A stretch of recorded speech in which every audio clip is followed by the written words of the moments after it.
Gunung Rinjani adalah simbol keindahan dan tantangan yang menjadi magnet bagi para petualang dari seluruh dunia. Setiap tahun, ribuan pendaki dari seluruh dunia datang untuk menaklukkan puncaknya, menyaksikan Danau Segara Anak, dan merasakan petualangan yang tak terlupakan. Tapi, di balik keindahan itu, tersembunyi ancaman yang bisa berujung pada tragedi. Bayangkan, kamu sedang mencoba menggapai puncaknya, angin dingin menerpa wajahmu, kabut tipis menyelimuti pandangan, dan di bawah kakimu, jurang yang sangat curam sedang mengintaimu. Di tempat yang indah sekaligus berbahaya ini, seorang pendaki muda dari Brasil, Juliana de Souza Pereira Marins, berusia 27 tahun, memulai petualangannya yang seharusnya menjadi kenangan tak terlupakan, tapi justru berubah menjadi kisah terakhir dalam hidupnya. Sebuah tragedi yang mengguncang hati banyak orang, bukan hanya di Indonesia, tapi juga di Brasil, tempat asal Juliana. Perempuan asal Brasil, Juliana de Souza Pereira Marins, meninggal dunia usai terjatuh di jurang Gunung Rinjani. Ini adalah kisah yang dibayangi oleh pertanyaan besar. Mengapa Juliana tidak bisa diselamatkan tepat waktu? Apa yang salah dalam proses evakuasi yang membuat dunia mempertanyakan standar penyelamatan di Indonesia? Mari kita telusuri bersama.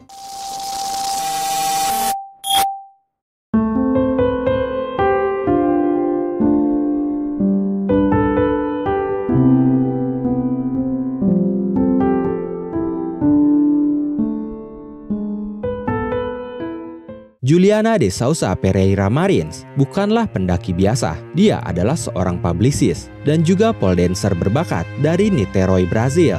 Di media sosialnya, dia kerap berbagi kisah petualangannya menjelajahi Asia Timur dan kini Indonesia.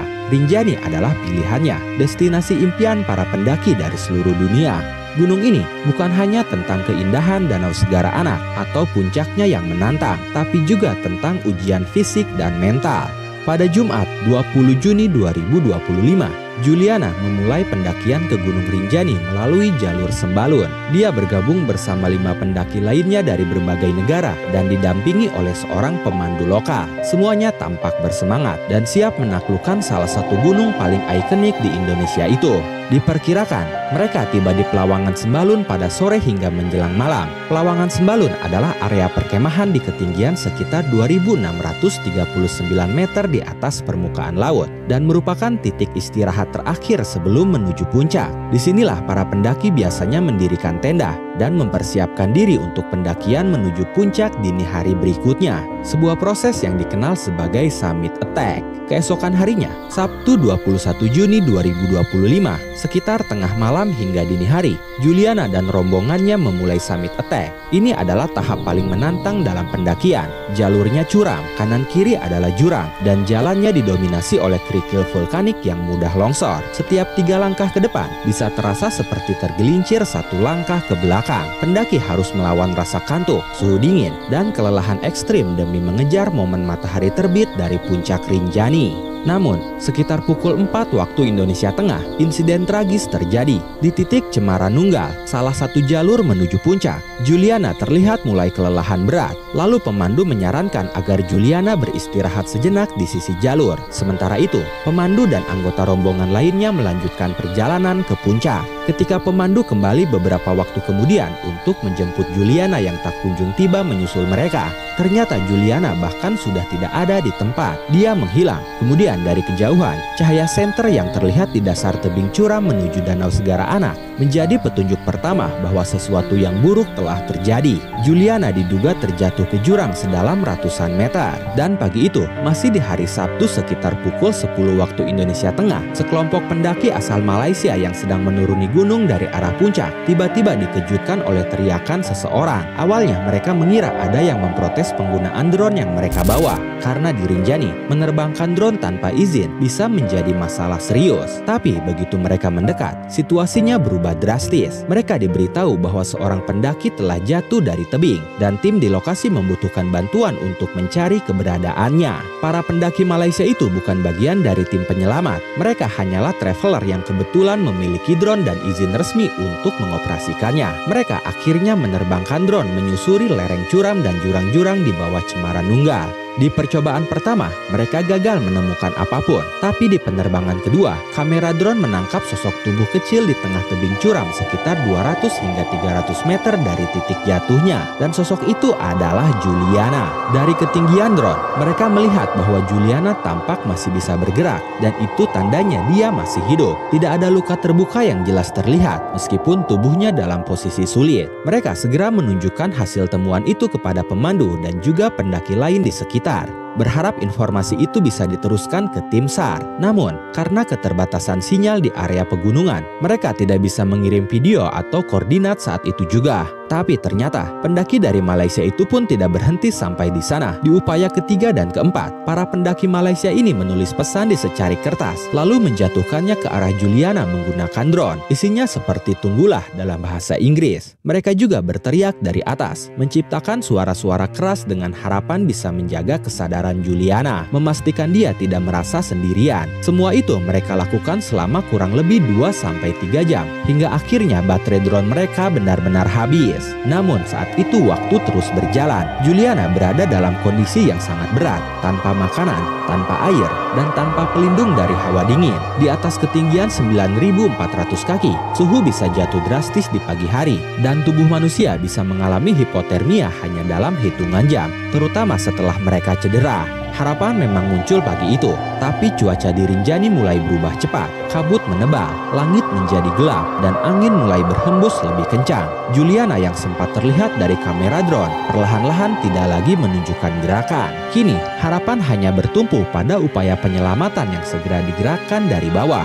Tapi, baru tepat pada pukul 9:40 waktu Indonesia Tengah, Basarnas menerima kabar resmi bahwa seorang pendaki perempuan terjatuh ke jurang dari jalur summit Gunung Rinjani. Diduga jatuh sekitar pukul 4 waktu Indonesia Tengah saat melakukan pendakian menuju puncak. Waktu yang diperlukan untuk menyampaikan laporan itu sendiri bukanlah sekejap. Dari lokasi jatuhnya korban hingga pos Sembalun bisa memakan waktu tempuh lebih dari 8 jam. Dan itu artinya, sejak awal insiden, waktu terus berjalan tanpa kejelasan nasib Juliana di dasar jurang. Tak menunggu lama, tepat pukul 10:21 waktu Indonesia Tengah, tim SAR gabungan pertama yang terdiri dari 5 personil diberangkatkan menuju lokasi terakhir korban terlihat. Disusul oleh tim kedua yang berjumlah 9 personil pada pukul 10:30 waktu Indonesia Tengah, dan tim ketiga yang menyusul pada pukul 12:30 waktu Indonesia Tengah dengan 5 personil lainnya. Ketiga tim ini membawa perlengkapan vertical rescue yang lengkap karena sejak awal mereka tahu medan yang akan dihadapi adalah tebing curam dan bebatuan.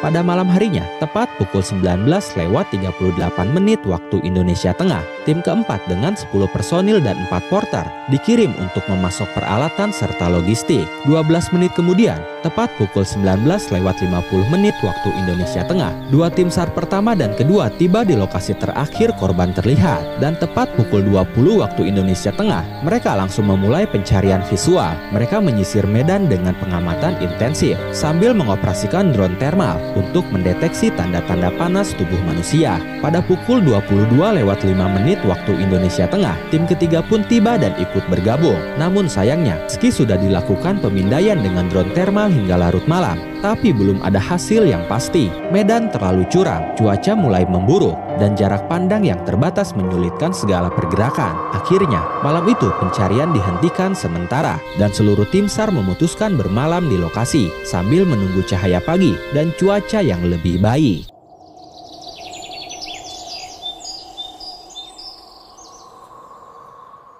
Minggu pagi, tanggal 22 Juni 2025, pukul 6 waktu Indonesia Tengah, pencarian dilanjutkan. 2 jam kemudian, tim SAR keempat tiba di Pelawangan Sembalun membawa perlengkapan dan logistik. Namun, hingga pukul 9 waktu Indonesia Tengah, belum ada tanda-tanda keberadaan korban. Cuaca yang semula mendung mulai berubah menjadi kabut tebal dan angin kuat, membuat drone sulit diterbangkan. Lalu pada pukul 11 waktu Indonesia Tengah, Basarnas memutuskan bahwa pencarian lewat udara dengan drone tidak bisa dilanjutkan karena gangguan cuaca di ketinggian sekitar 9.000 kaki. Hingga pukul 14 waktu Indonesia Tengah, tidak ada perkembangan berarti. Tim penyelamat akhirnya ditarik kembali menunggu cuaca memungkinkan. Lalu malam pun tiba, dan untuk kedua kalinya pencarian dihentikan sementara. Senin 23 Juni 2025, pukul 6 waktu Indonesia Tengah, pencarian kembali dilakukan. Dan tepat pukul 7:59 waktu Indonesia Tengah, drone berhasil mendeteksi tubuh Juliana yang terbaring di antara bebatuan. Namun, laporan selanjutnya mengabarkan bahwa tidak ada tanda-tanda kehidupan. Posisi korban pun jauh lebih dalam dari dugaan awal.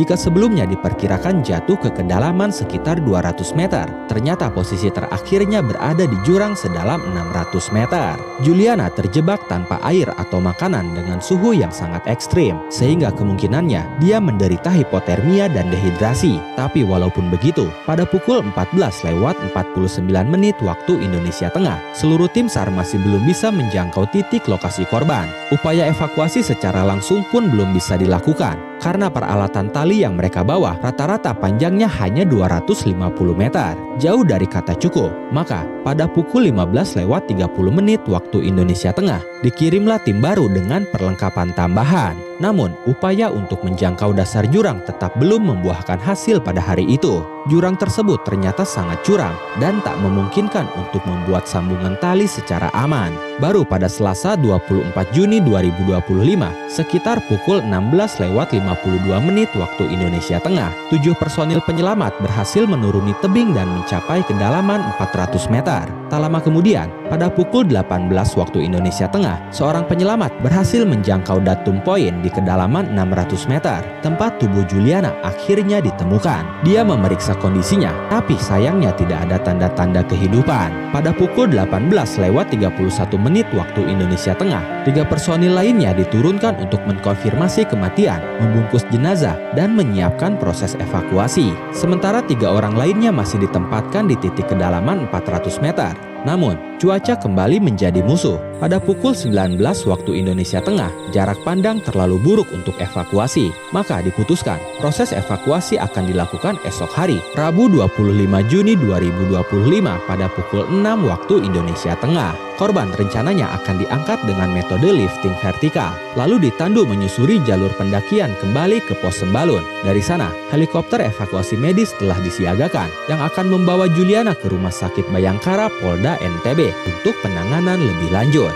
Semua orang, baik dari tim SAR, relawan, dan warga di 2 negara, akhirnya harus menerima kenyataan pahit. Meski segala daya, waktu, dan doa telah dicurahkan, takdir berkata lain. Namun satu hal yang tak terbantahkan, perjuangan untuk menyelamatkannya telah dilakukan secepat dan sekuat mungkin, hingga titik akhir, hingga senja terakhir di Rinjani. Proses evakuasi ini tidak hanya sulit, tapi juga memicu kemarahan. Di media sosial, netizen Brasil menyerbu akun Instagram resmi pemerintah Indonesia, termasuk akun Presiden Prabowo Subianto, untuk menuntut penjelasan. Mereka bertanya, mengapa butuh 3 hari untuk mencapai korban? Mengapa drone tidak digunakan untuk mengirim air atau makanan? Mengapa evakuasi begitu lamban? Kabar duka ini menyebar cepat, dan dunia mulai mempertanyakan apa yang salah. Mari kita coba memahami apa yang sebenarnya terjadi. Pertama, medan di Gunung Rinjani memang sangat menantang. Jurang di Cemara Nunggal memiliki kontur tebing yang curam dengan overhang yang membuat pendakian atau penurunan dengan tali sangat sulit. Kabut tebal dan cuaca buruk pun menghambat operasi helikopter dan drone. Menurut Kepala Kantor SAR Mataram, tim sudah berusaha maksimal, tapi kondisi alam menjadi kendala utama. Kedua, waktu respon awal. Basarnas menerima laporan pada Sabtu pagi pukul 9:40 waktu Indonesia Tengah, sekitar 5 jam setelah Juliana jatuh. Pencarian memang dimulai segera, tapi lokasi korban baru terdeteksi pada Senin pagi. Ini menimbulkan pertanyaan, apakah koordinasi awal cukup cepat? Apakah pemandu cukup sigap melaporkan kejadian? Ketiga, isu Golden Time.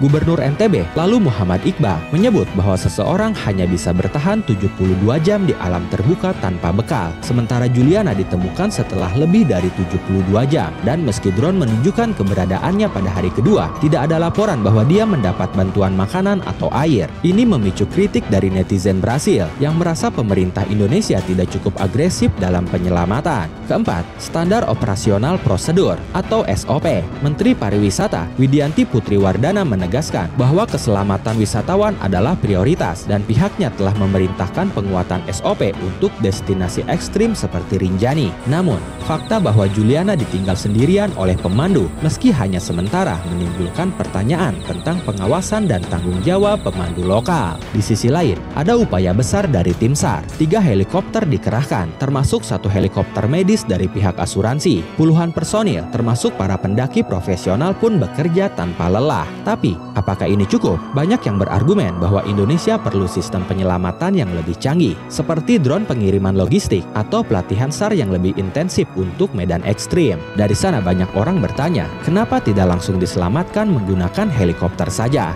Sayangnya, penyelamatan menggunakan helikopter itu tidak semudah di film. Untuk bisa mengevakuasi orang menggunakan tali, helikopter harus bisa melayang diam di udara atau hover. Tapi ini hanya bisa dilakukan dengan aman jika helikopter terbang rendah di atas tanah yang datar. Di tebing curam seperti di Cemara Nunggal, itu sangat tidak mungkin. Helikopter sebenarnya bisa melayang lebih tinggi, tapi ada batasnya. Misalnya, helikopter AW139 hanya bisa melayang diam di ketinggian maksimal 8.130 kaki, dan AS365 hanya sampai 3.740 kaki saja. Sedangkan Juliana berada di ketinggian 9.400 kaki, jauh di atas batas kemampuan helikopter itu. Ditambah lagi, cuaca saat itu sangat buruk, kabut tebal dan hujan semakin menyulitkan tim penyelamat. Karena itulah, penyelamatan menggunakan helikopter tidak bisa dilakukan. Pertanyaannya sekarang, apakah tim SAR Indonesia sudah memenuhi standar? Secara teknis, tim SAR telah bekerja sesuai prosedur dengan melibatkan berbagai instansi dan teknologi yang tersedia.